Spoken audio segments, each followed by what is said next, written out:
Hi everyone and good afternoon. Welcome to my presentation on how to photograph travel and especially how I photographed this book project I did, Cuba Loves Baseball, A Photographic Journey. My name is Ira Block. I've been a National Geographic photographer for over 30 years, and I'm also a Sony Artisan of imagery. I want to thank those that are here for attending the lecture. It's a beautiful day here in New York. So the title of my book, A Photographic Journey, I've been on this photographic journey not just for the book, but for the last 40 years of my life I've been on a photographic journey. And this is a journey that began for me when I was in high school.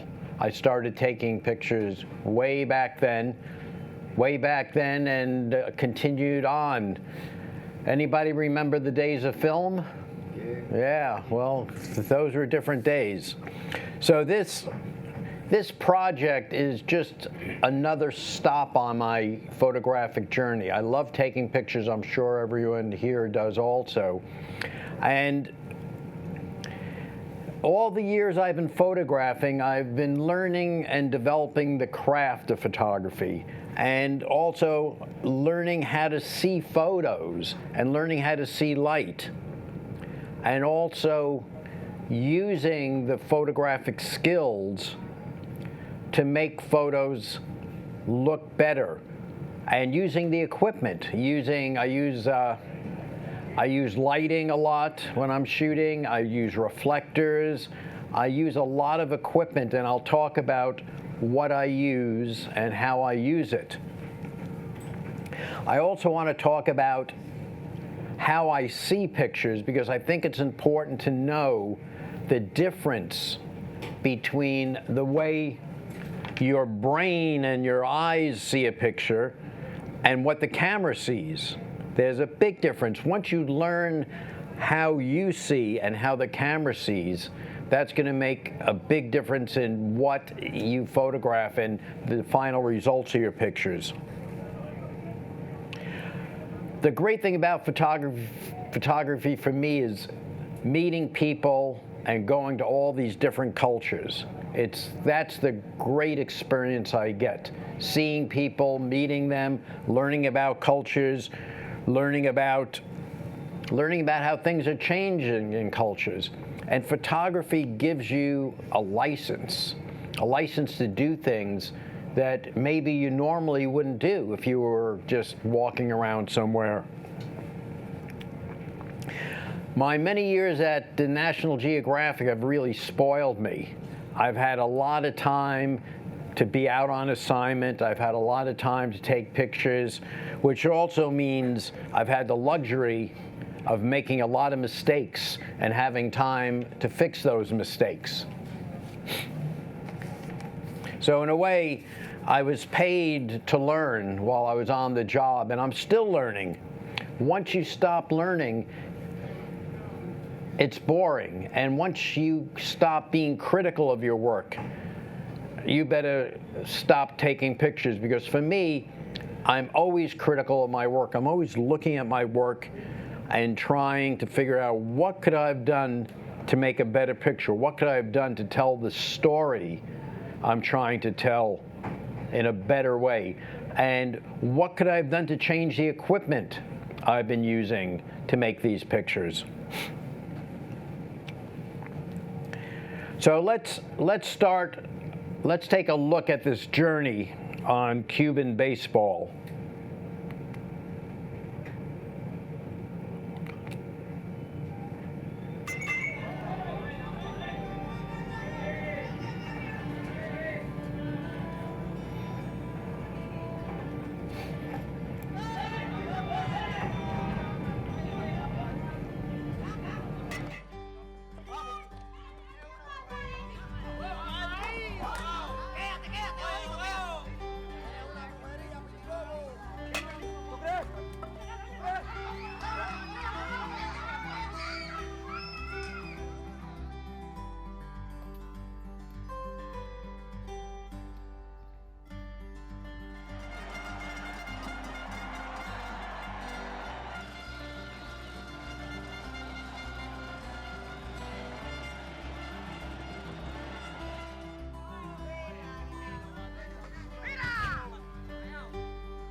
So before we get into baseball and my trips to Cuba, let's look a little bit about what I learned and how I see pictures and how everything I've done is developed that got me to this point.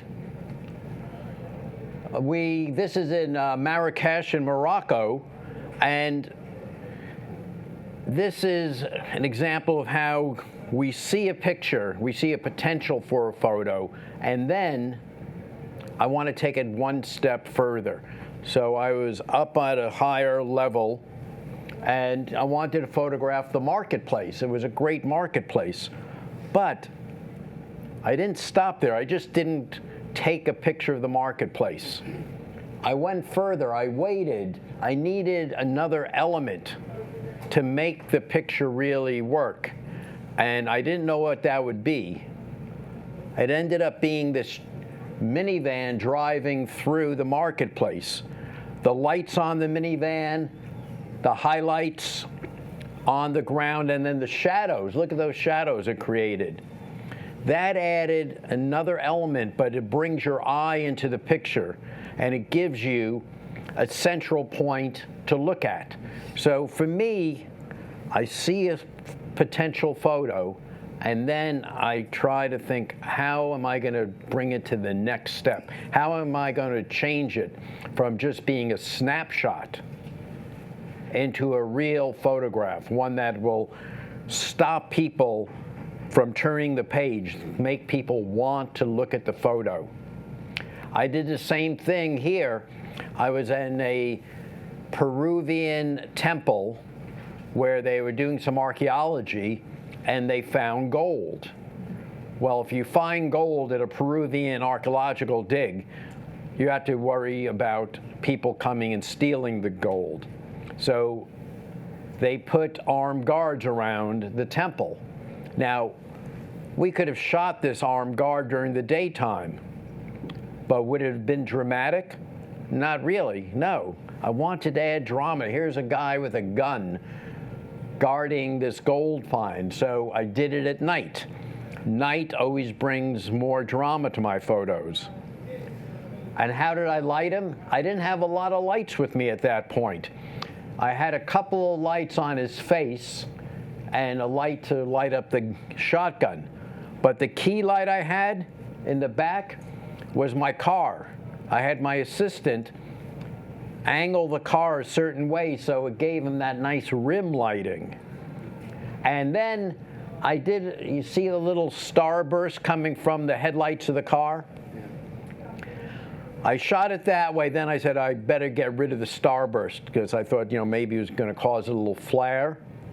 But in the end, the flare worked. It's better to go back home and look at what you shot and have a choice between two different pictures and say, hey, I like this one better, than to go back home and only have one image to choose from. So I'll work with what I think may not be correct while I'm shooting and then fix it. And then it's happened to me a few times. In the end, I like the one with the little burst and flare coming through. And at this point, the cameras are so fantastic. The ISOs, I use a Sony camera, and I've had the ISO on my Sonys up to 52,000. Yeah, you get a little noise, but it fits the mood of the picture. This photo I did is probably about 12,000 ISO. So with the high ISO sensitivities of the cameras now, I'm able to photograph things that I couldn't photograph in the days of film. In the days of film, I was shooting at ISO 200, maybe 400 if I was lucky. Now, you could start your shooting. I start, most of the time, my camera's at 200, unless I'm on a real bright, sunny day and it's a beach or a snow scene, but 200 is nothing. Now, 10,000, 12,000, you could shoot. I'm shooting by candlelight and the light of the monk doing a selfie, and here I got lucky. he's doing a selfie from the wrong direction. He's got the phone turned around, so I get the extra added bonus of seeing his image on the phone. So, as you can see, I like shooting at night because it provides drama, and I have more control over light. In the middle of the day, it's hard to control your light, although we'll look at some pictures that will show how that works. So that you don't think everything's done at night, here is a very simple picture of a Buddha's head in some trees that was shot in Thailand in the ancient Thai capital Ayutthaya, or Ayutthaya. And it was a simple shot. It just struck me that this Buddha's head is entwined in these tree branches. And I did this picture, very simple, but it's a nice picture. I think of composition a lot and where I place things. In Myanmar, Burma, there's a famous lake, Inle Lake. And I went out one morning to photograph the fishermen. Now, a lot of the fishermen are not fishing all the time. They make more money performing for tourists coming out, which happens. It's part of cultural change. And I really like the idea of photographing cultural change. So these fishermen go out with the conical nets, but when I do use a picture like this, I will say in the caption that this guy was out, not really fishing this day, but performing for tourists, and he gets tips. But look at this picture. Look at all the elements I put into this picture. Early morning sunrise. Always a good time, isn't it? Yeah, light's beautiful. I have a mountain range in the background. And I have the fishermen here, and they're doing something called leg paddling. They paddle with their leg, as you can see, and that'll give them the opportunity to use their hands when they're dealing with fish. So here again, it's a good scene. Everything's looking great. What am I getting a little extra out of this? The fire, that glow of the fire. So I've got the glow of the background. I've got the nice shape of the mountain range. I've got good body language. That's important. The body, making sure you can see all the limbs. It has a nice shape to it. His head is within that mountain range. So it's not being cut, right? You'll see pictures sometimes where the head is cut by the horizon. I have the whole scene framed in that mountain range. Now, it doesn't sound totally significant, but it really is. These are things that make your average pictures into really stellar photographs. And that fire is suddenly another source of light that you're looking at. And it's great because not only do I have the fire, I've got the glow of the fire on the water. Again, just adding to the scene, looking for other elements. Planning when you're taking a picture. So all these things are helping me develop my skills as a photographer. Learning how to plan, learning what's going on. Again, this is in Myanmar, in the city of Bagan, where there are a lot of ancient temples. This is a place a lot of photographers go, a lot of people taking pictures there. I want to take a picture that's better, that's different, that's more enticing. So in this case, I knew where the sun was going to rise. I also knew that there were tourist balloons, that the tourists would go on rides early in the morning. And the winds are pretty steady there, and I knew the direction that the balloons go every morning across the horizon. So I went out a day or two before and looked for a temple to shoot the sun rising and the balloons.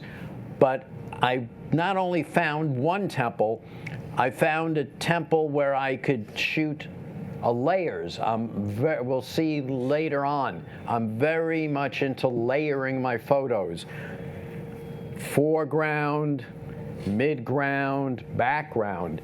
So here I've got a nice temple in the foreground.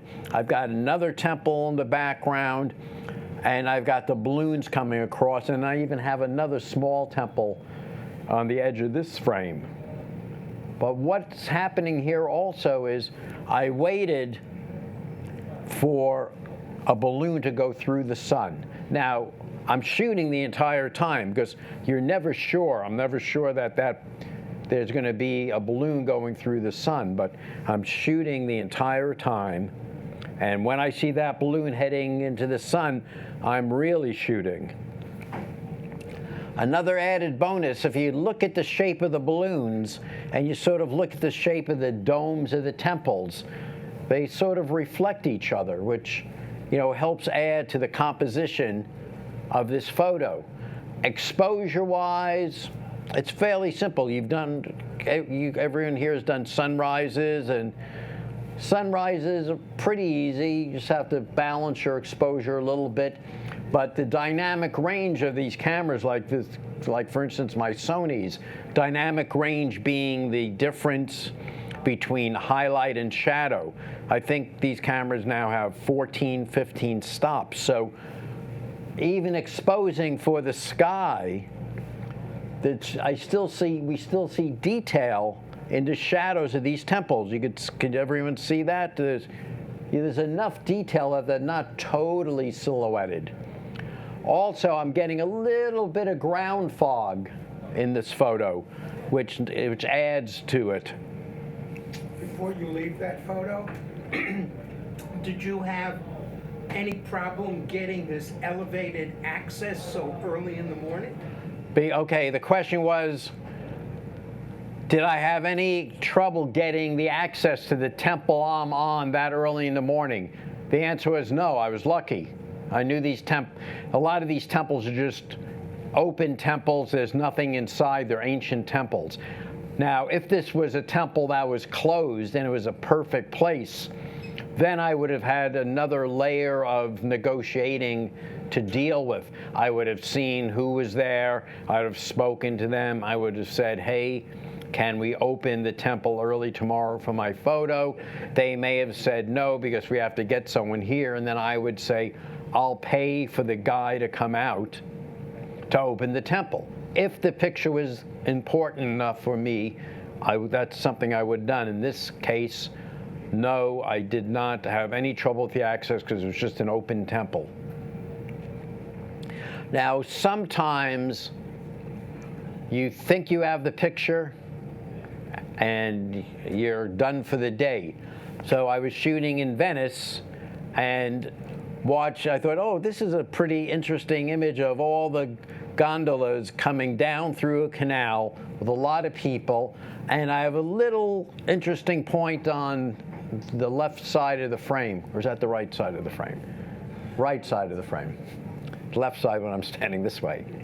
And that is, the guy, it's a tight turn, so he actually has to kick off the wall to make that turn. I thought, yeah, it's a nice picture. This sort of sums up this part of Venice and, the boat system. But never be satisfied and always have a camera with you.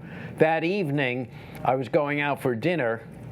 On my way, I saw this image happen, and I had my camera. I didn't have a tripod, but I was on a bridge similar to that bridge in the background, and I was able to balance the camera on the bridge and shoot at a slow shutter speed. Now, this picture changed a lot in my way of thinking, because normally I'm very obsessive compulsive about my technical aspects of a photo. If something's not sharp, if there's blur, it's not good. So in this instance, because I was on the bridge, it was night, I was shooting at a slow shutter speed, maybe 1/15 of a second. this gondola is in the water and the water's moving, so the gondola has a little blur from its movement, not my movement, because I'm pretty steady. You can see everything is sharp, but the gondola is moving. And I thought, oh, bad picture, but I looked more at it and it started looking like a painting to me. The little bit of softness there, a little bit of softness in the water, and I decided this is a keeper. Now, why do I like the picture? What's going on here? Let's analyze this. I've got foreground, midground, background. I also have, look at the shape of the bridge. Look at the shape of the gondola. They mirror each other. They're both crescents that sort of mirror each other. It brings your eye into it. Way in the back, I've got a blue light. Well, that's bringing your eye into your background now. It's making you aware of your background. And hey, I got a blue light. I've got a reflection of a blue light on the water and a blue tarp on the gondola. All these different elements are coming together to create an image that is suddenly gotten very interesting and has a mood to it. So even when I'm not lighting something myself, I'm always looking at light and trying to work with it. When I teach my workshops, the second thing I tell people, the first thing I tell people is worry about shutter speed, not depth of field. So the first thing I tell people is make sure your ISO is high enough so that you have a quick shutter speed so that your subject's not blurred, because if you get a blurry subject, it's no good. If it's noisy, you could correct the noise. So always up your ISO and keep a good shutter speed. But the second thing I tell people is if you walk into a situation and there's nothing going on, look for the light. Look for interesting light. That's going to make your photos. Even here in Nepal, I looked for the light and I saw this great light coming through the prayer flags. So that was my background. And a lot of my photos, I find a great background and then wait for something to happen into the foreground, because if you have great action in your foreground, but your background is horrible, it's going to ruin your picture. You get a great something happen in the foreground, then in the background you have things growing out of people's heads or lights or smoke. That's going to ruin your image. So I try to find a good background that helps tell my story. So here I had this great background, and then I saw these monks getting offered money by various people. And so I just sat down there and waited, and I shot a lot of people handing the monks money. But which is the shot that worked? This one. Her hand is open, you could see the money, and her body language looks good. And also you could see the silhouette of her face. If you're going to have a silhouette situation, it's nice to see. You don't want to see the front of someone's face. There's no shape. You want to see the shape and the edge. So I've got that here. You'd see the money. You'd see the monks. And again, this is another example of using the great dynamic range of your cameras. There's, the exposure, the background is great, and there's still detail in these pictures.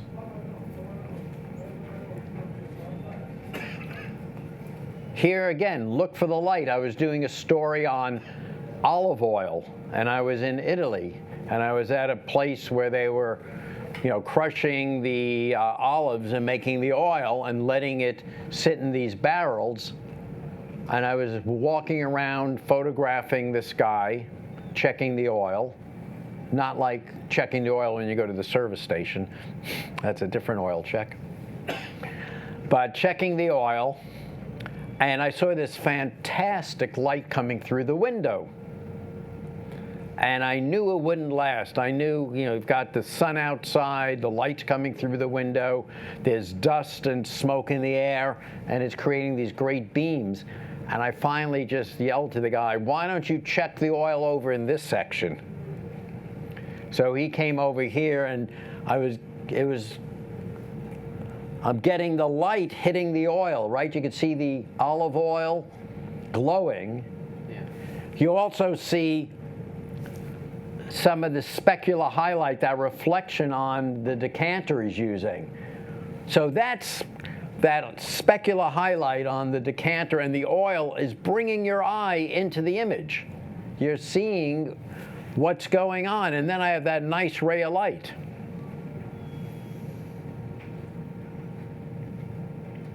And sometimes it's just a matter of luck and waiting. Great background for the camels, and just waiting for the camels to make their way up the hill. Now, I shot some of these, and the camels were on a very horizontal plane. Boring, very boring, because when you shoot something like this on a horizontal plane, not much is going on. It's not dynamic, but having the camels go uphill was more important to me. And if you really want to start reading into the picture, you look at the hump on these camels, and these are Bactrim camels. This is in Mongolia, so they're the two-humped camels as opposed to the other dromedaries which have one hump. But look at the shape of the humps and look at the shape of the sand dunes. Well, am I reading into the picture too much? I don't know, but it seems to work for me. This picture is very nice. And then the other thing is the cameleer at the front, she's got great light hitting her face. So the light's coming from that angle. I'm looking at the light. I don't want it front on over my shoulder, because then everything would be flat. There'd be no shadows. So this way I've got long shadows and great shadows on the sand dunes, which help the sand dunes stand out.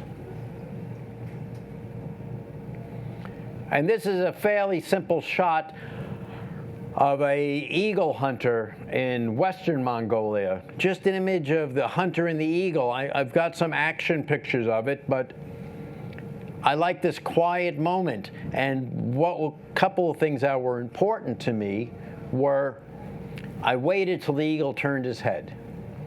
You want that profile of the eagle as opposed to the straight on.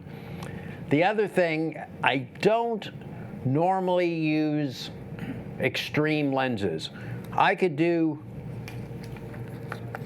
90% of my work, this is a 24-105. I could 95% of my pictures are done in 24-105 or 24-70.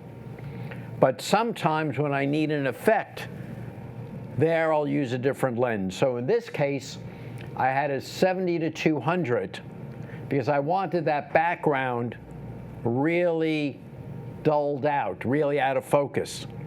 So I used the 70-200 at a wide aperture so we don't have much depth of field. And the other great thing about these cameras now is I love these pop-out screens. So I could put the camera right on the ground, so I'm shooting right through the grass at ground level. And of course, for me, the pop-out screen is also handy to be able to go like that. So this is a simple image, just working with the moment, waiting for the eagle to make his head turn sideways.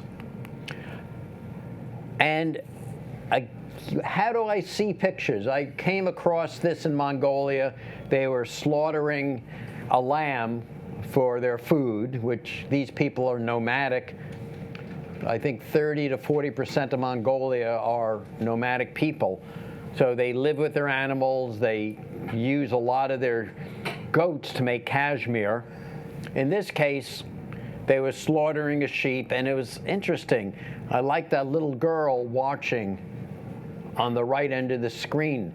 So to many people, this would have been a fine picture. I've been happy with it. But I wanted to add more of the environment. So I backed up a little bit, or went a little wider, probably 24 to 28 millimeters. And I got more of these yurts or gears, as they call them, in the background. In this case, I also have the motorcycle. And then I have a hole back there, and I just waited for that hole to be filled, and I have the woman walking. But I'm still shooting, and I spent a lot of time down like this. So you've got to have good knees. I'm still shooting, and this is the picture I liked. I've got my foreground, I've got the little girl, and she's kind of giving me a look, so we're making contact. In the back over here in the middle, I've got a dog walking by, which fills that hole just the right way. A lot of it's the timing and it's the waiting. Then this guy's standing here, sort of balancing out the left side of my frame. And voila, way in the back, I've got a little horse. So I have a lot of layers of things happening to tell my story. Other pictures are simple. This is a 90 millimeter Sony macro lens, 2.8, probably 8,000 ISO at a Chinese opera in Thailand. And I liked her, but I also liked the bokeh or bouquet in the background. The out of focus lights and the color just were pleasing to me. And the other thing is the catch light in her eye. I'm really persnickety about catch lights in people's eyes, because if people have dark eyes, those catch lights bring you into their eyes. It sort of opens up the image. And I do a lot of my portraits like this, where I do them horizontally, and I like cutting off the top of the head because it brings you more into the eyes. It brings you more into that person's soul and the feeling. And by doing it horizontally, I get some more information on the side of my image. In Nepal, I was at a Hindu ceremony for a baby boy's first haircut. And it's pretty interesting because, you know, the mother's got hennaed hands, the kid's a little bit in shock, and part of the ceremony is they put eye makeup on his eyes. And to make this work, this was outdoors, but I had my assistant carrying a big bhphoto strobe with an octabank to get that catch light in his eye, to open up his eyes. And also, when you pop a strobe in on an overcast day, or when you're in the shade, look at the way the colors are. Look how bright those colors are.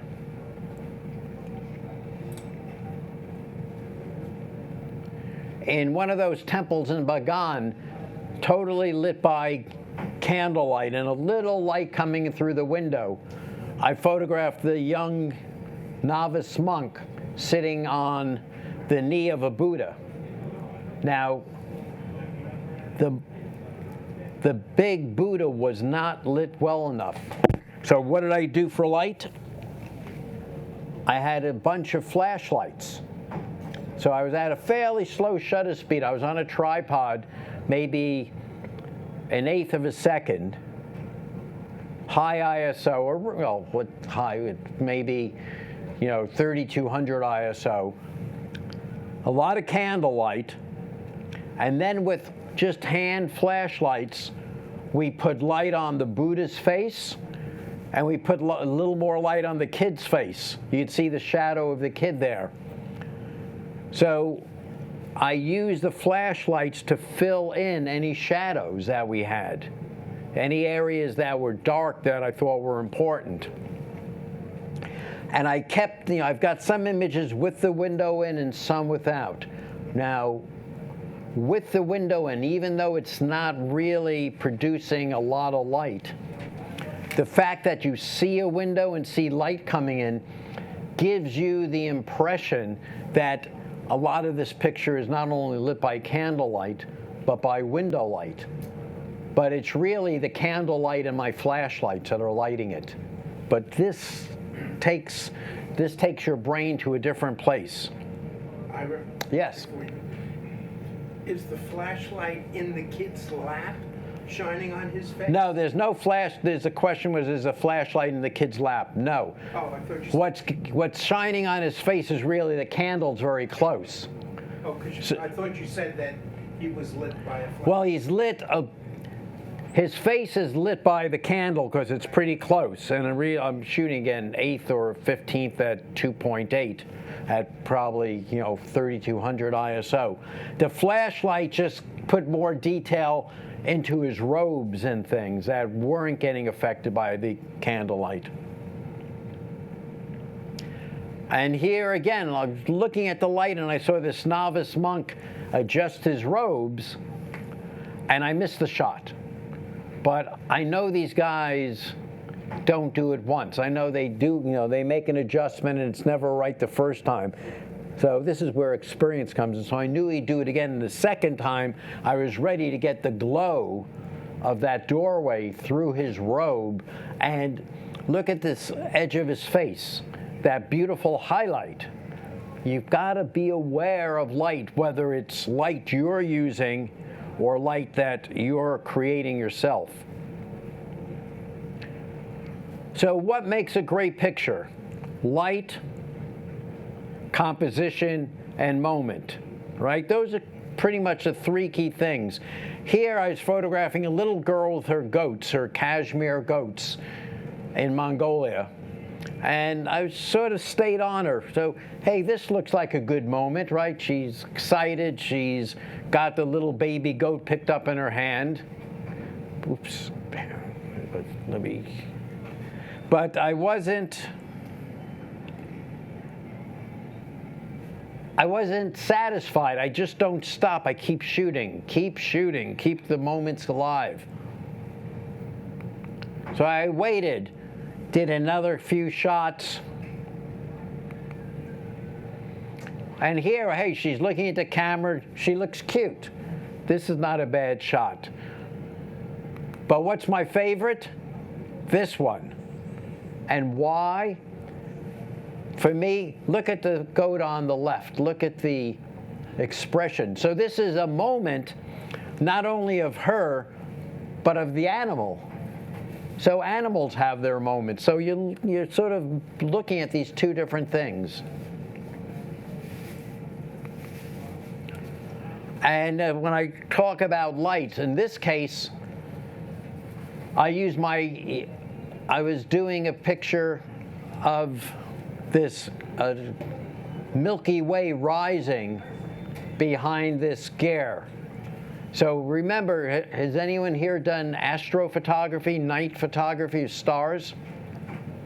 No? All right. Well, usually you need a pretty wide lens because you want to get a lot of the sky in the image.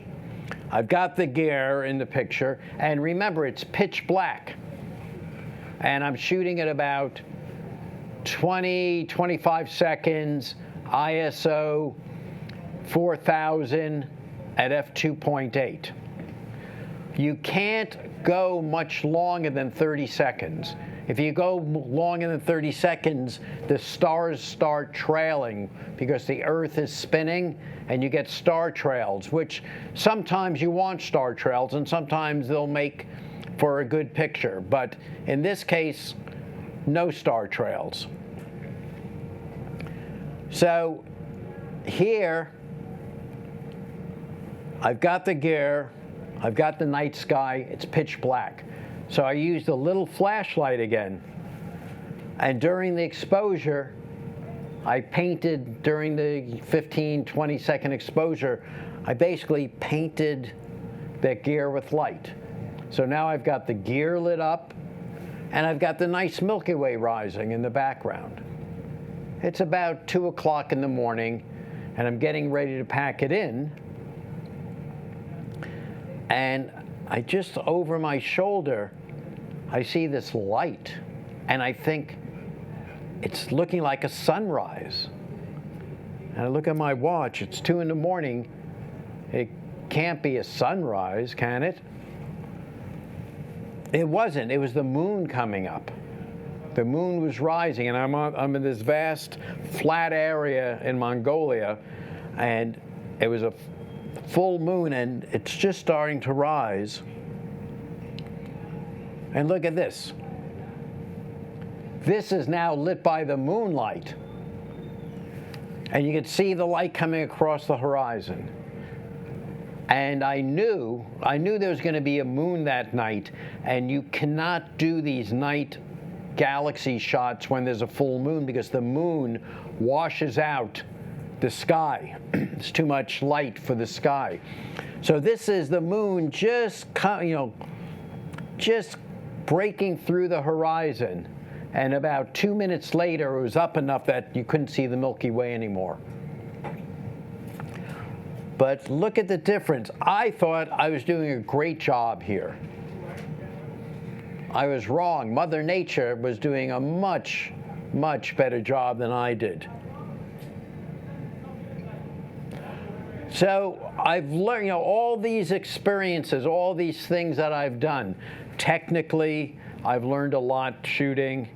And then also, culturally, working with people. It's an important thing to be able to develop a rapport and relationship with people, because if you don't have that kind of rapport and relationship, you're not going to get good photos. One of the things that taught me about my photography and getting good imagery was one of my first assignments for the National Geographic, when I was covering a Japanese explorer going to the North Pole by dog sled. I was a young kid then, and I grew up here in New York City in Brooklyn. What did I know about snow except that, when we had big storms, we didn't have to go to school those days. That was like a high point for me. But this was a life-changing experience for me. I don't know why they asked me to do it. I think it was a sort of a test of my ability to see what I could do, but it changed my life because I knew the cities, I knew how to survive. I was a fairly street smart kid. This taught me how to survive in the wilderness. This taught me how to survive anything, because it's life or death when it's minus 40, minus 50 degrees. You could die in 10 minutes. I'd rather be in a desert where it's hot and you've got to find, you could survive for a few days. Out here, the cold weather will kill you. This is a white desert. This is a snow desert. And this man was going to the North Pole by dog sled. And most people think ice is flat. Well, not really. Maybe on a lake it could be flat, but when you're on ocean ice going through the Arctic Ocean, you get these pressure ridges, ice flows hitting each other, and especially close to shore. There's no place for them to go. They start building up. Is this film? What time of year were you there? Okay, a couple of questions. Is this film? Yes, it was, because this was way back in my history. Yeah.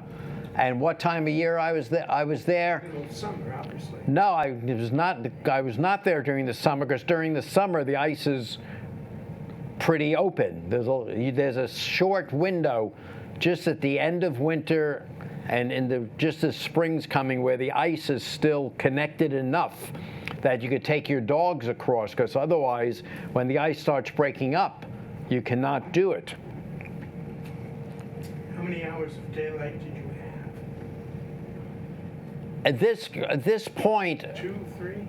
no, the question is about how much daylight did I have. At this point, once the sun breaks the horizon in that far north, it's light all the time. It's just the sun's sort of making a circle around the horizon. Then the circle's getting higher and higher. So I had a lot of light. Light was at the very beginning of the trip, right before the sun started really popping up. It was a little dark. But this is what happens. You look at the frostbite on this man's face. But I finally did make it to the North Pole with this guy, and it was a pretty special moment for me, and it built a lot of confidence in me as to my ability, and it also made me learn how to deal with different types of people, because I was living with 4 or 5 Japanese people as his support team, and they didn't speak English and I didn't speak Japanese, and we were together 2 months. So it taught me about relationships with people. And if you're going to photograph people and cultures, this is something you have to know. But one thing that I did know was about dogs. Growing up as a kid, even in Brooklyn, we had dogs.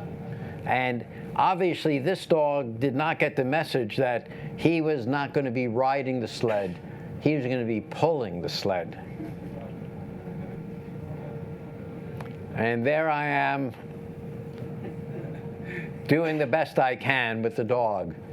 And this is the kind of look early on while we were training before we went out that we'd have, where you just get a, when it stopped being dark, you got a glow for a few hours of the sun on the horizon, and then in a day or two, a bigger glow, and then eventually the sun broke the horizon and pretty much stayed up most of the day.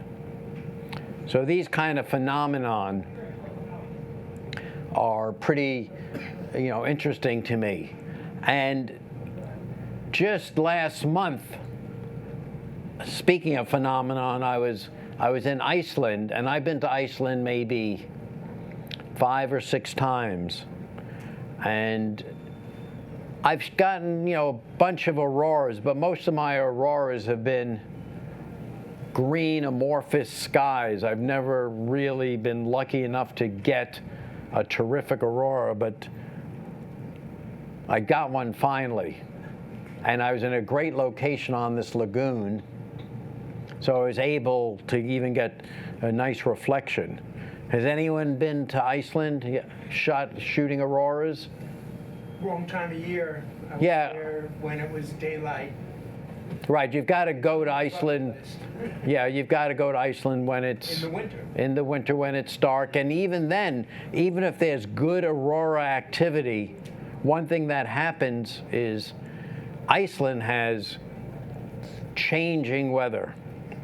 It could be snowing one minute, sunny the next, raining another minute. And so even if there are auroras out there, if you've got a real cloudy day or cloudy night, you're not going to see it. So it is really a no guarantee you're going to get an aurora trip when you go to Iceland. You just never know what's going to happen.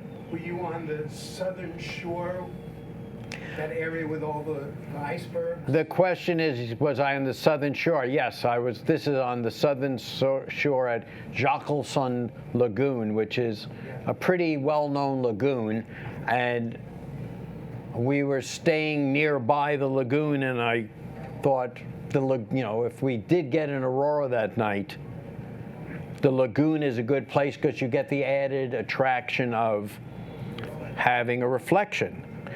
And the other thing is, the moon was out. Now, usually when the moon's up, it does wash the auroras out a bit.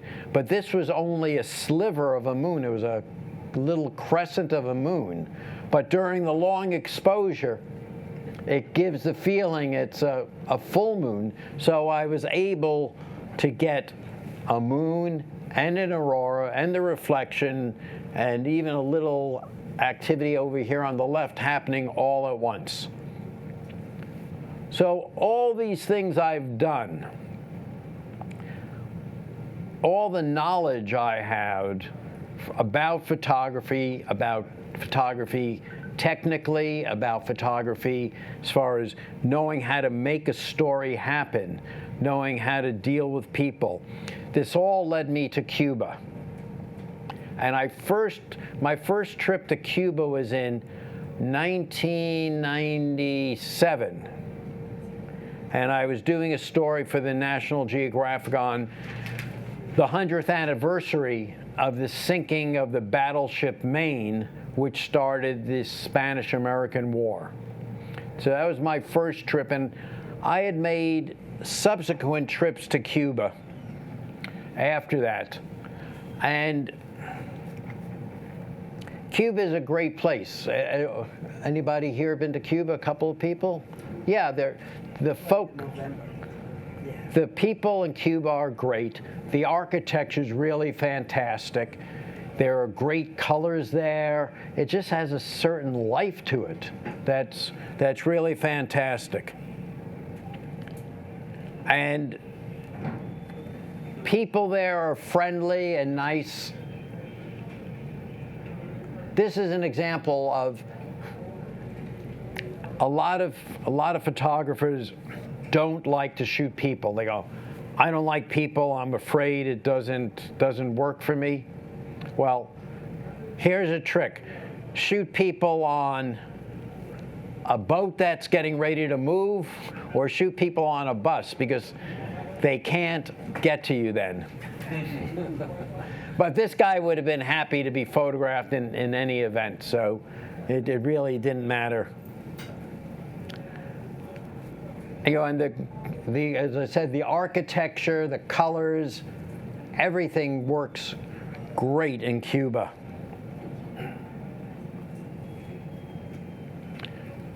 You know, working with the light in Cuba is fantastic.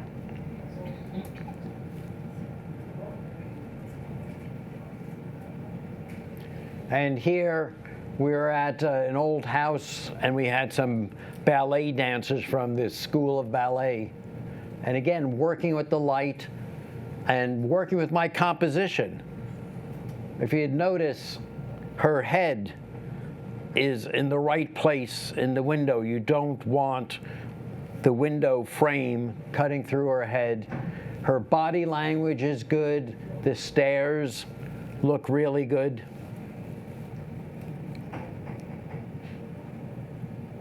Again, waiting for a moment, finding a great background, and then I wait for something to work in the foreground. So photography takes a lot of patience, a lot of patience. So, excuse me, so with that, you're like, what are you, just standing up against a car or something? I mean, does everybody knows that you're waiting, or what?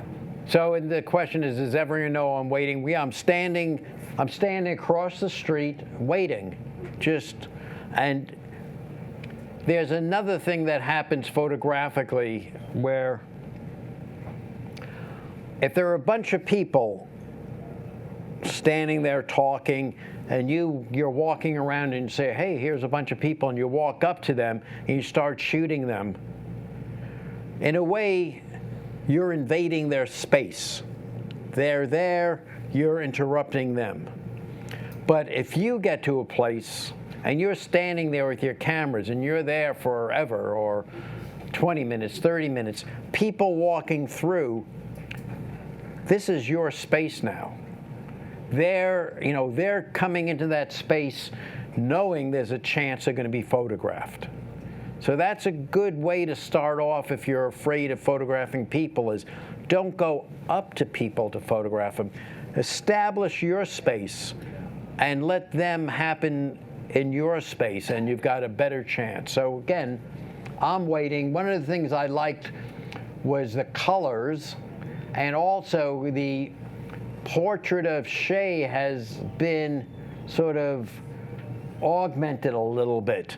Now, in 1997, when I was first in Cuba, if you did something like this to a portrait of, defamed, is that the word I'm looking for? Yeah. Defaced a portrait of Shea, you'd be in jail. Now, it's changed a lot. So that's part of the cultural change. So I just waited and had this kid go through. And of course, they're old cars, right? On that other one, did you have your camera on the tripod and you were a little ways away? On the last photo, no, I did not have. That's the one place in the world that I would leave my camera and walk away from it. There is no theft. No, I didn't have a camera and a tripod. I was hand holding, and one of the reasons I'm hand holding is because. That's not true. All right, well, okay, we'll talk later. You can't stop. You can't.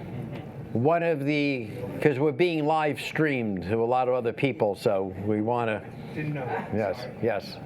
So, all right, and of course everyone shoots the old cars, and here again, I saw this great background, the light coming through this old street, and I just waited for various cars to come through.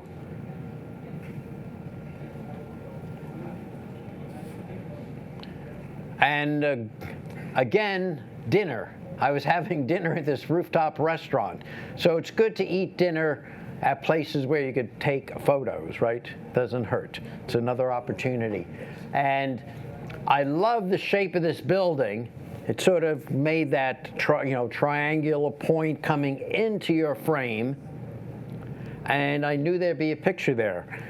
So I stood there letting my food get cold, of course, and I waited, and I had all sorts of different cars and things coming through until this car was the right place, and then the motorcycle behind him. So again, it's a waiting game, and how much patience do you have, and how badly do you want a really strong image to happen? And how many pictures did you take prior to that?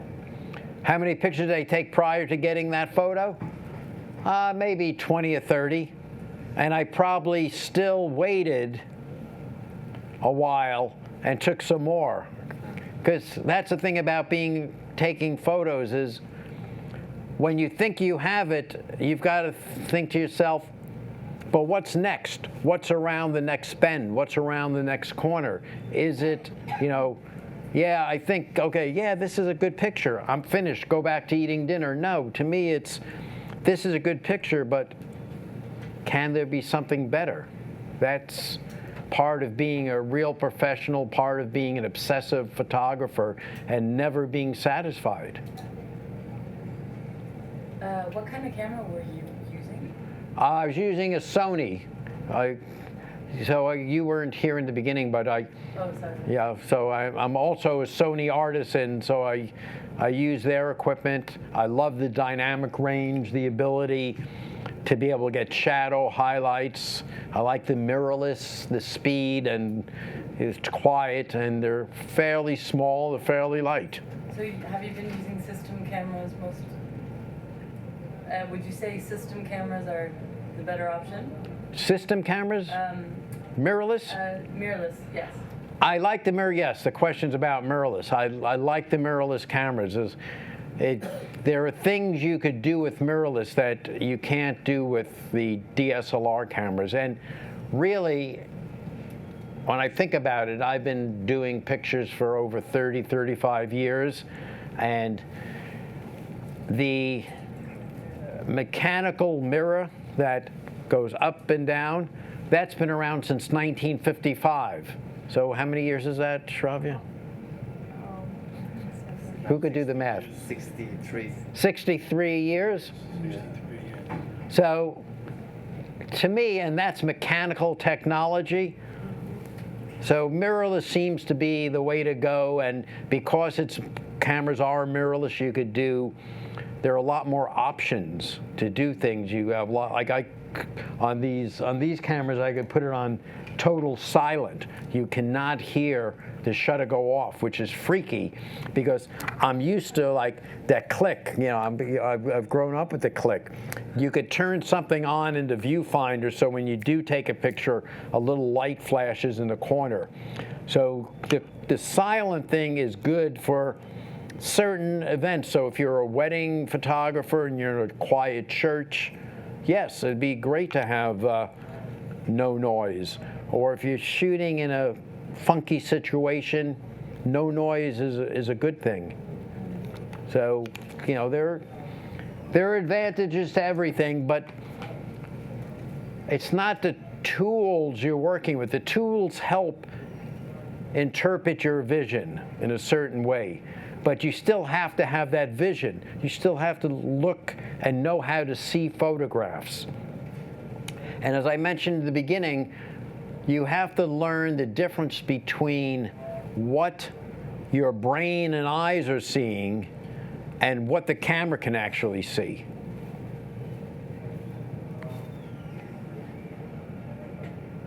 So still in Cuba. So I was photographing in Cuba for many years, watching all the changes happen. And it's a great place for photography. But everyone's photographing there. And everyone's doing pictures with the colors and the shadows and walls. And here again in this place, I must have been on this corner for about 45 minutes. I saw this beautiful building, and I was photographing people walking by. And when that happens, you're just sort of waiting for the right combination, the right moment of things to happen. In this case, I was shooting those two gentlemen going down the alley. I had nothing happening here. And I heard this noise. And it was a horse's hoofs. And I look off to my right, and I see this horse coming. And I just got it at the right moment. I've got the shadow of the horse. I have enough of the horse's head in the hands of the rider. And one of the things I had been shooting in the beginning was I liked the scalloping of that shadow from the roof top. And the horse is just, look at its nose. It's not quite in the shadow yet. I got it right before. And at the same time, I've got these guys, the blue pants and the blue, and then the yellow. I mean, all the colors and the shadows and the shapes come together. This is photographer's luck. This is just having a feeling, knowing something's going to happen. And for me, complicated photos where you have more than one thing happening at once, that's real luck. And in this case, I got it. Yeah, I just had this happening and these guys at the right place and the right time. So it's experience, it's luck, it's knowing how to use your equipment. So I think it was when I was in Cuba in 2013, a lot of things were starting to change politically, and politically with the United States, and Cuba was going to open up more. And I'm a baseball fan. I like baseball. And I realized how important baseball was to the culture of Cuba. They've been playing baseball there since the 1860s, almost as long as in the United States. And I remember when I was doing my story for the Nat Geo in 1997 on the 100th anniversary of this Spanish-American War, I had read somewhere that the Spanish government wanted Cuba to make bullfighting their official sport. And the Cubans said, no way, baseball is our sport. So that came back to me, and looking around and seeing how involved people were with baseball, I said, there's something here. Cuba's going to change, and baseball is going to change. And looking around at baseball, I said, it's a pure sport here. There's not a lot of money. The pro players, if they're lucky, make $100 a month, which is one of the reasons why the good players defect and come here to go from $100 a month to making, $15 million a year. But money wasn't important in Cuba to the average, the grassroots person. They just love the game. They talk about the game. And I thought, if this is the time to record it, this is the time to document baseball here before baseball changes, before it becomes the way it is in, say, the Dominican Republic. In the Dominican Republic, all the major league teams have scouts and they have academies, and the scouts look around the island. They find young boys that have a lot of potential, and they bring them to the academies, and it's sort of a farm to teach these kids skills. But in Cuba, none of this existed. So I thought, it's time for baseball in Cuba. And for me, it sounded like a great project because it was a positive project. I didn't want to do a project about war and refugees, all the nastiness in the world, which every morning you see in the newspaper, you hear on TV and the radio. I thought I wanted to do something that, was upbeat and happy and showed something fun and great. So I decided to do baseball in Cuba. And I was lucky I had, having been to Cuba a number of times and knowing different people, I had very good relations there. And I was able to get the permissions I needed to shoot the photos. As a professional photographer, sometimes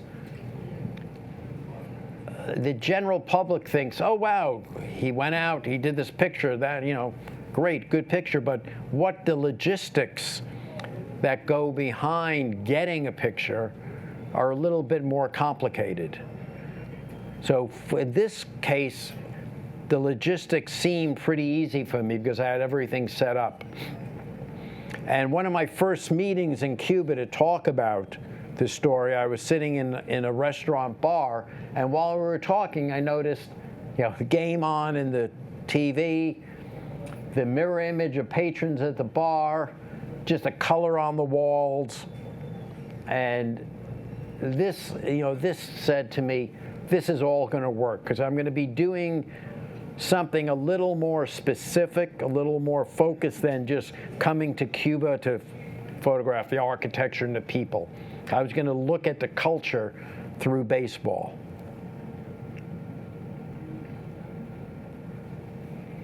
And this is actually the cover of my book, which is usually the cover of a book is a hard thing to come up with because you've got so many choices, what's going to work. To me, this was an easy choice. You've got a kid, you've got a bat, you've got a ball, you've got the colors of Cuba, the kid's wearing flip-flops, and there's enough room to put type in for the cover stuff. But the other thing is he's not looking at the camera. Once somebody's looking at the camera, that person becomes an individual that you're developing sort of okay, who is this kid, what's it about? Because he's not looking at the camera, he becomes a representative of all kids playing baseball. Does that make sense? It becomes more of a universal look at baseball. And again, there's just me walking through the streets. I did go to a bunch of pro games, but I wasn't just shooting action. I didn't want to shoot action. I wanted to shoot grassroots, and I wanted to shoot the culture. So I'm working a lot with color here and with design. Now, outside one of the stadiums, I saw this great background. The victory will be in the efforts of, some of the efforts of all the people. Fidel. Castro was a ball player. Castro actually was scouted by the Washington Senators in the early 50s. Now, can you imagine how the world would have changed if Fidel Castro had just been a better ball player and got picked up by Major League Baseball? Think about it. Think about it. So I see the sign. I love the colors. I love the sort of rip look of the flag. And I just stayed there, waiting for stuff to happen, finding a background that was a great photographic background, but also an interesting part of my story. So I waited and I shot people walking. I shot vehicles going by and people walking. It's all a balance. And then This car moves ahead, this guy moves into place, this is my picture. He just seemed to fit right there. I had trucks going by, I had cars, I had buses, I had motorcycles. I kept shooting until there was some sort of balance that just worked photographically. And even this car parked there, the red sort of works with a lot of, the reds in there. So different things are, take time and effort to wait for.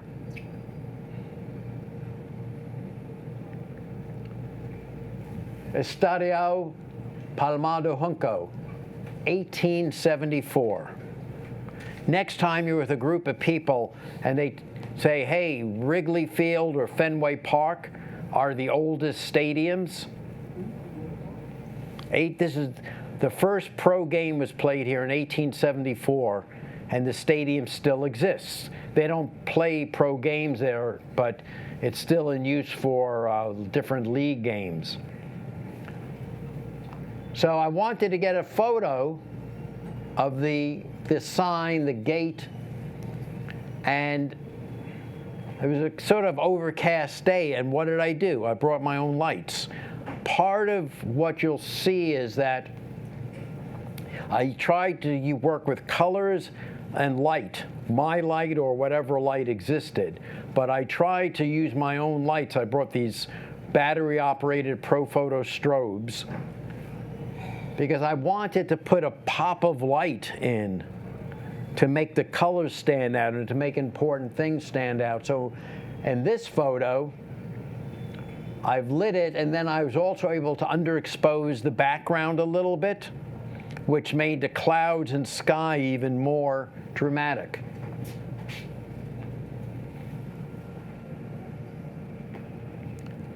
This photo also inside the stadium.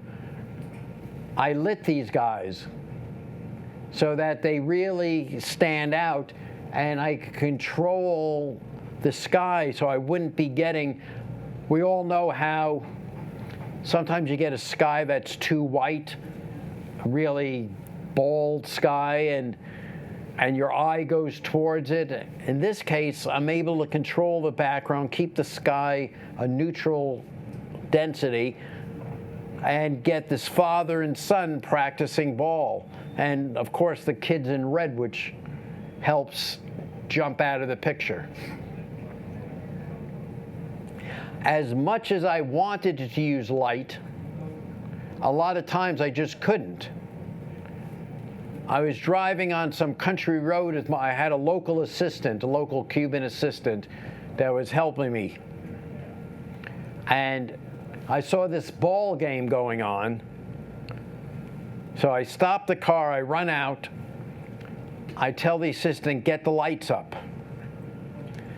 But I get to this scene, and he's playing, the bat is basically a stick, which is what, I found a lot. There's not a lot of money. You can't afford equipment.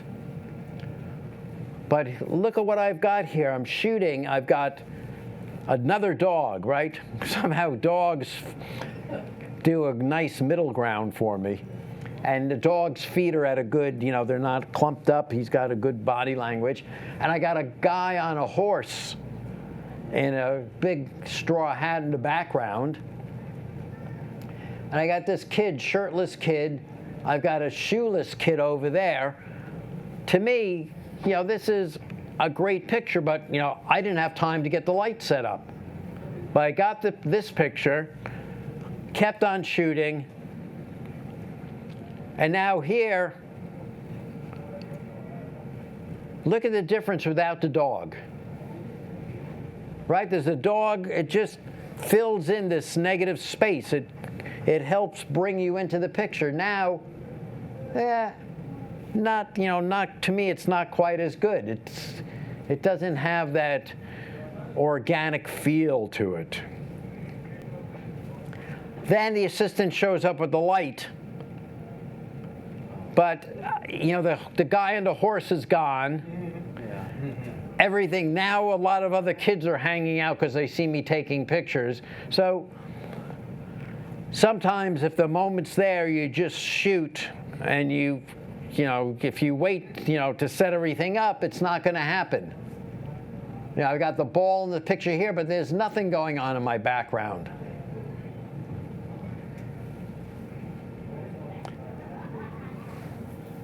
When I was on the streets of Havana or some of the bigger cities, Matanzas, the kids in the street can't, you know, a baseball costs $5 to $7.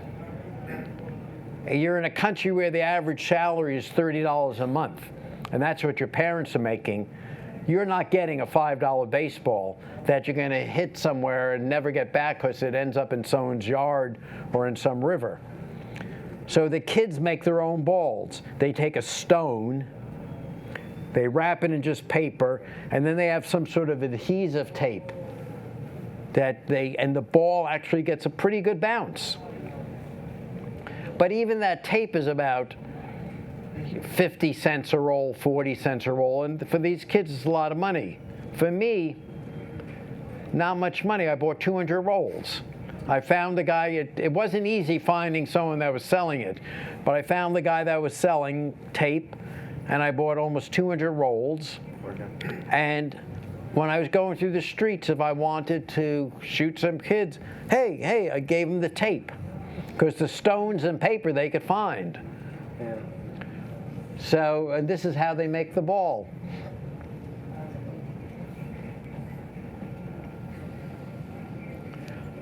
So this became my entree into this world.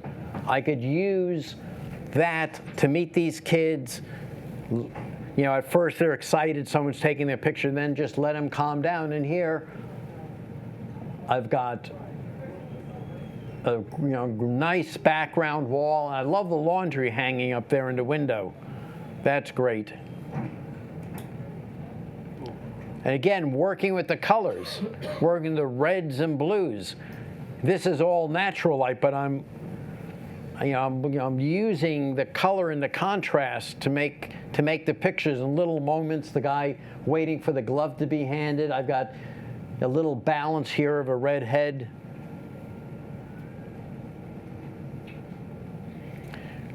Batting practice, so okay, shoot through the net, try something a little different, and the ball showing up and the bat's getting lit. So it's, you know, all these little things is what you look for. So I'm at a stadium, and I see they've got a portrait of Fidel. I figure, you know, there's something here I've got to shoot. It's an important part of the story.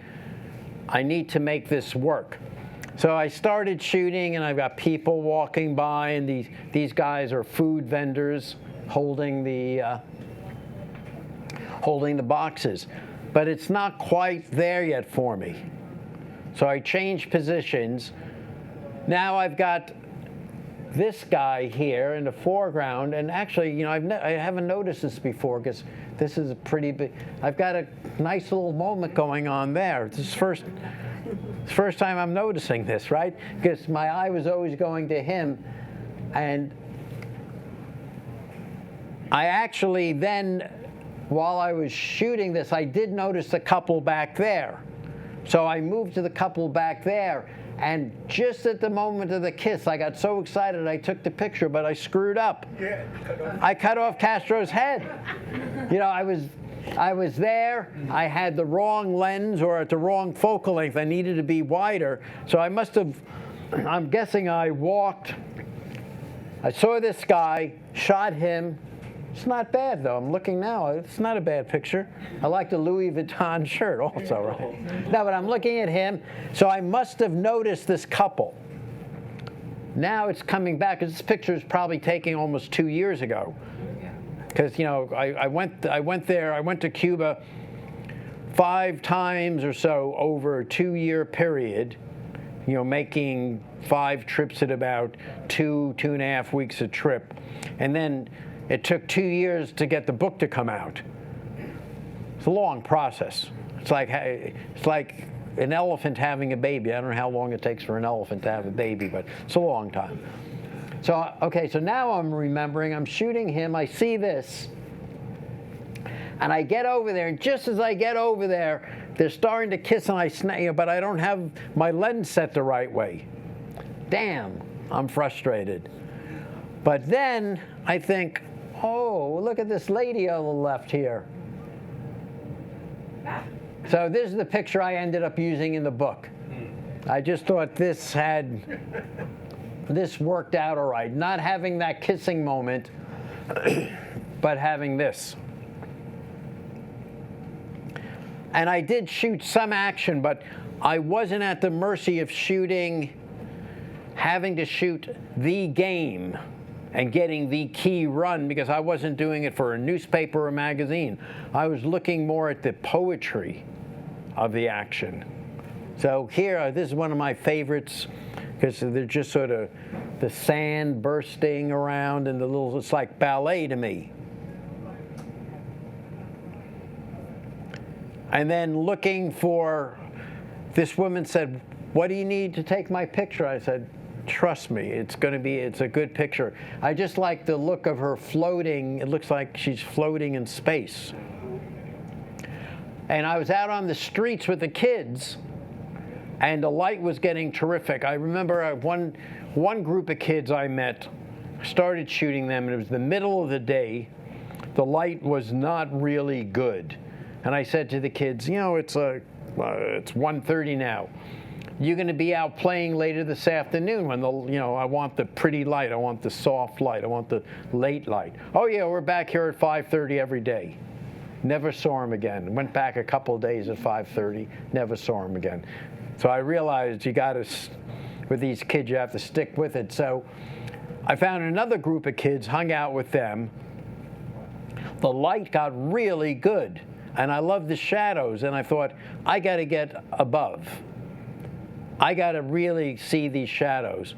So I talked my way into someone's apartment, got on their balcony where, of course, there was tons and tons of laundry hanging. I pushed the laundry out of the way, and I got the shot I wanted. The shadows are really nice, and the white ball is just in the shadow, and there's a shadow of the ball to the right. So, it's that persistence in knowing about light and just having the drive to say, I'm going to go up. I need to get into that person's apartment. I need to take this picture from above. Did you have to pay to get into the apartment? I did not pay anybody to get in the apartment. They were just happy to have me. Again, I think they knew I was working with these kids. They didn't care. They were just, Curious. And of course, this picture reminded of me as a kid growing up in Brooklyn. He wasn't exactly sneaking through the fence. The ball got hit out of the area, and he sort of walked. It was a shortcut to get out to get his ball. One of the games I was photographing, I went to this island, La Isla de Juventud, the island of the youth, and it used to be called the Isle of Pines, And this is where Castro was imprisoned in the 1950s after they bombed some army barracks. And I was shooting a game out there, and my assistant told me, "Oh, this is where Castro was in prison. Do you want to see the prison?" I said, "Sure, let's take a look." And I got out to the prison, and it was one of these rounded prisons that looked familiar to me. And I remember when I was working on some story in Chicago, I went to Joliet, and they have a prison there. It looked exactly like it. Well, in the 1930s or 40s, this prison was designed by the same architect that did Joliet. So we're looking around the prison, and there's an old athletic center, and I see these kids playing ball. I smelled an opportunity. So I started shooting. Yeah, I like the background. This is sort of looking pretty good here, right? The kid's shirtless, the red pants, the colors are working for me. Still shooting, and then I get the shot. So it looks like the ball he's throwing is the ball in the background, the framing's right, everything is working for me. I found some older people, and the woman was standing in the background, and she said, "Oh, should I get out of the way?" I said, "No, no, stay there, because otherwise I would have had a hole in the doorway." Using my light here to make him stand out. These are kids hanging a sign after their team won a championship. And walking around a stadium, again, my assistant's carrying a ProPhoto strobe with a big Octabank, and we're just using the light to capture a moment and really sort of isolate him, put the highlight in his eyes.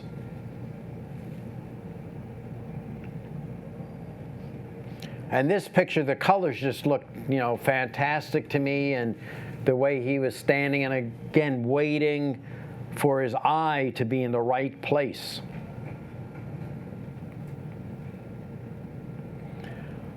I had been shooting a group photo of a bunch of lady baseball players, and I had the big strobe set up to light them.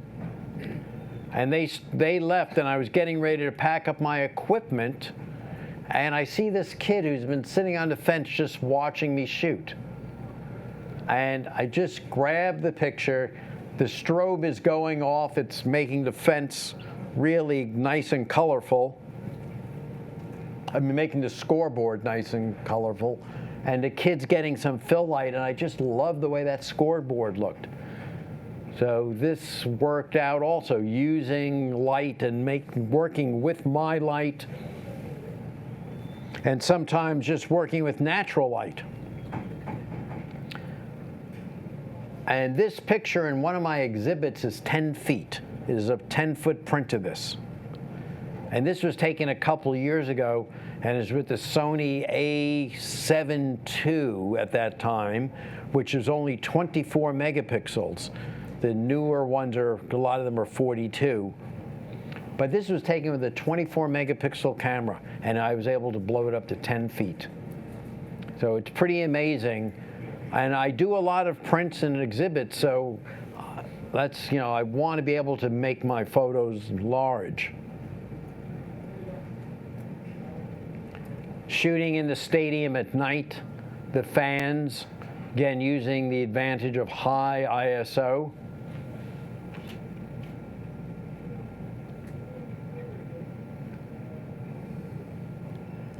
All right, so I'm photographing a game, and there's this great wall with, all the players on it. And I'm thinking, this kid, right?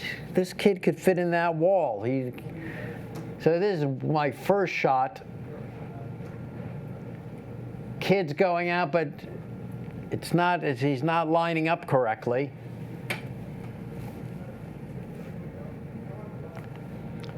Now he's standing there, but his stance is good, but what do I need? I need him in that hole. I need him there. And the game's going on. I'm actually in the outfield, and I'm telling my assistant, let me know if there's a ball coming my way, because I don't, it's all happening behind me. And I got him. I was inside another stadium, and these are some really young, hot prospects, good players with their coach. So I photographed them here. Again, I have my light on, my strobe on them to really bring the colors, but it's not working for me. But I smell there's a picture here. This is starting to look a little better.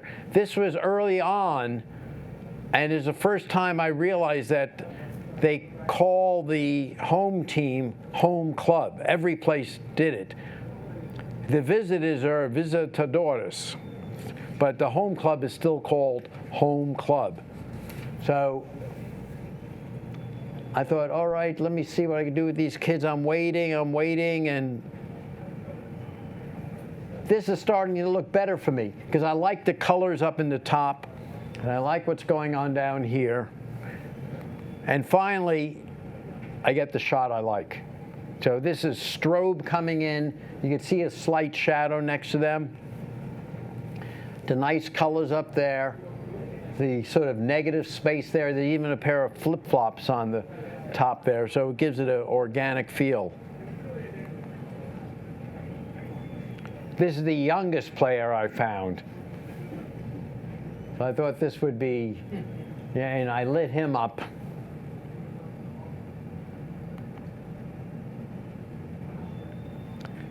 So here they're using PVC piping as a bat. And someone said to me, oh, you should have gotten rid of that can. I said, no, that's what they were hitting. They didn't have a ball, they were just throwing the can in the air and hitting it. But I like the body language of his friend and him and the colors.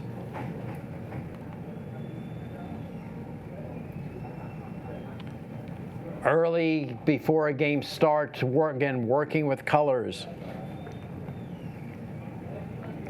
One of the concession stands, here I'm working with my lights again to make everything pop. And there's a lot of confusion, but it's sort of controlled confusion for me. This guy's walking off this way in the blue, she's walking off that way in the yellow. This girl's in the middle, neutral. This guy's body language, he's getting ready to pay for his drink. And the guy in the pink. So sometimes the controlled confusion works, but it usually, for me, it doesn't, but occasionally I get lucky.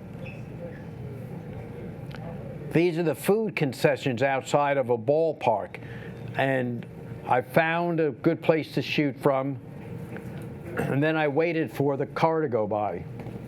And I waited for a lot of cars to go by. I wanted them to be sort of within those arrows. And a slow enough shutter speed, you got the feel of motion. And this is the food concession. We don't find this at Yankee Stadium or Citi Field, do we?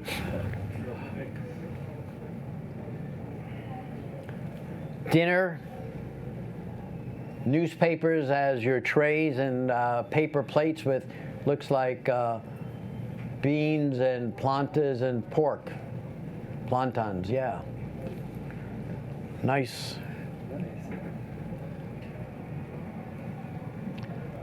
I found a great field, and this horse was grazing in there, and it was getting dark, and I said, I was on the roof of the building, because I had seen the horse grazing while I was on the ground level, and I saw an apartment building, and I said to myself, we got to get up there.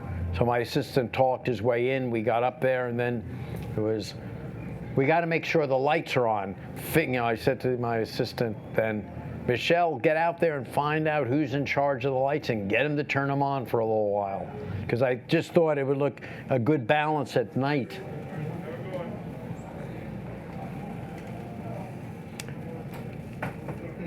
And of course, rum and beer are a big part of the game. But they don't serve any alcoholic beverages in the stadiums and pro games. But this was not a pro game, and this was just sort of guys selling outside this rural ball field.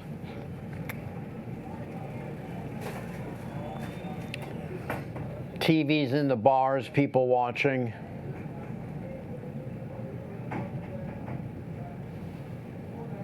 A victory slide into home plate. But this is what the kids use for home plate. Just a box, and look at his bat. That's just some big, thick tree branch.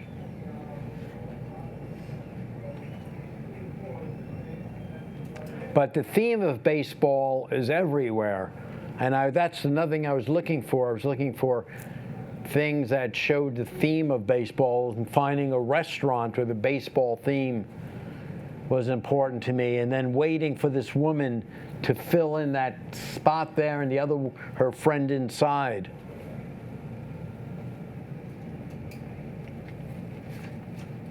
A lot of the action in the stands.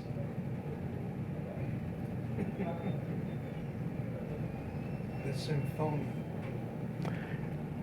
And then just sort of some of the action, this is a pro field, just dealing with shooting him with a flash, so I'm getting a little ghosting on the bat, getting a little image from the flash going off, and then lighting him up in the shade and having the guy at bat at the plate.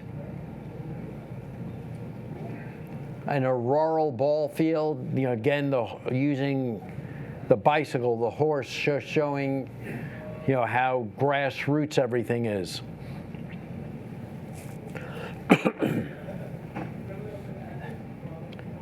Father, son coming back from a game. And even the young girls are playing ball there. And again, stick branch. And sometimes the game is delayed because of a cow coming across the field.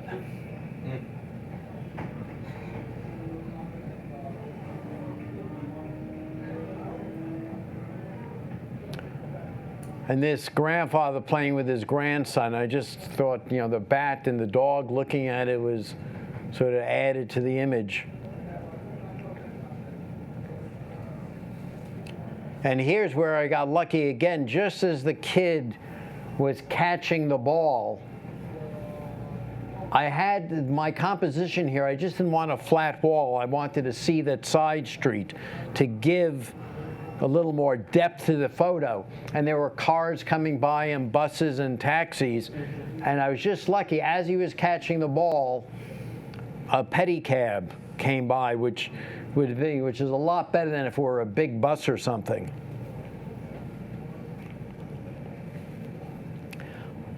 Here's that coach I photographed earlier by himself. And here again, I was using strobe outside, making it a little more powerful than the daylight. So your emphasis was on him. So I just kept shooting different body language.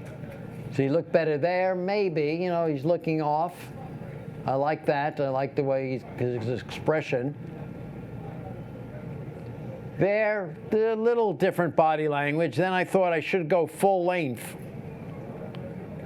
And I thought the full length worked out better. But again, I changed, I'm shooting him and I just had him step forward a little bit. So just a difference in posing with the legs.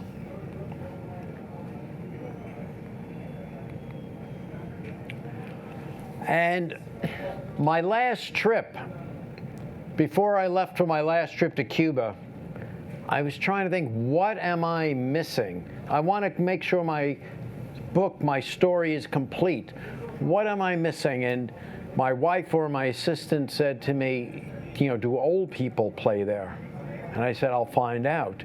So I found a veterans league, a league of older guys. So this is an older catcher, and look at the, not catcher, umpire. And look at the mask he's wearing. But I did find the older guys, and I was going to shoot the action with them. But I realized, I looked at them and I said, these guys look terrific. And I found a wall at this ball game that looked good.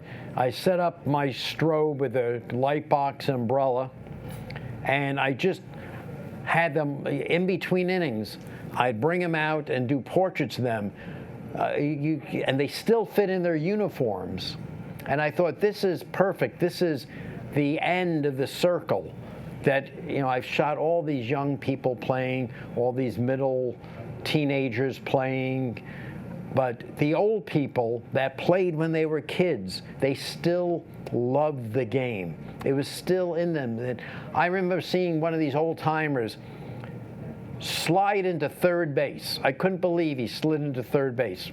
It took him about 20 minutes to get up, but he slid into third base. So, but I wanted to capture the sort of the look of them.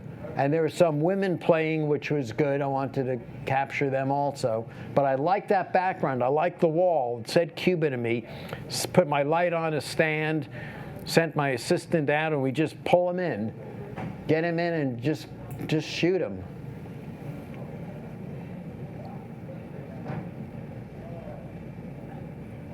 You know, great faces, great uniforms.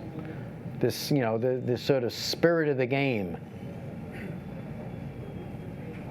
So they were all wearing their like original uniforms in this one team? No, they weren't wearing their original, these are all variations on uniforms they've had over the ages. It wasn't one team uniform, as you could see. These are just uniforms they had from when they were younger that still fit them, which was amazing. And so this was my last thing I shot, and it was sad when you end a project. It's a sad thing, but I thought that if I was going to end anyway, this was a perfect way to end with these old timers that still had the love of the game. This is why I shot it, because Cuba loves baseball. They love baseball. They've loved it since they were a kid. So they asked me, they said, hey, you want to have a drink with us? I said, sure. I thought we'd be going to a bar. But we just found a spot. They pulled out some rum and some Coca-Cola, and we just sat around and had a few drinks. Were you using one light or two on those, when you were shooting? The portraits I was using one light because I wanted to keep it simple, and also I didn't want to overlight it. If you noticed, some of the other stuff, the light on the people were a main light. They were really lit and the background went dark. Here I wanted to work with the background, but I just wanted the light to get a little fill on their face. So this was a more subtle lighting. So I used, different lighting techniques for different effects. So yeah, we're having a drink. There you are.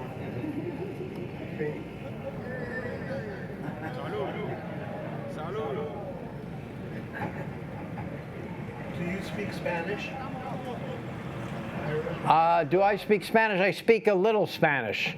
I can't have a deep conversation, but I could get myself into trouble and get myself out of trouble. So as a result of all this came this book, which I love. It just came out about a month ago, just the time for opening of baseball season here. So I thank you all for joining me this afternoon. Are there any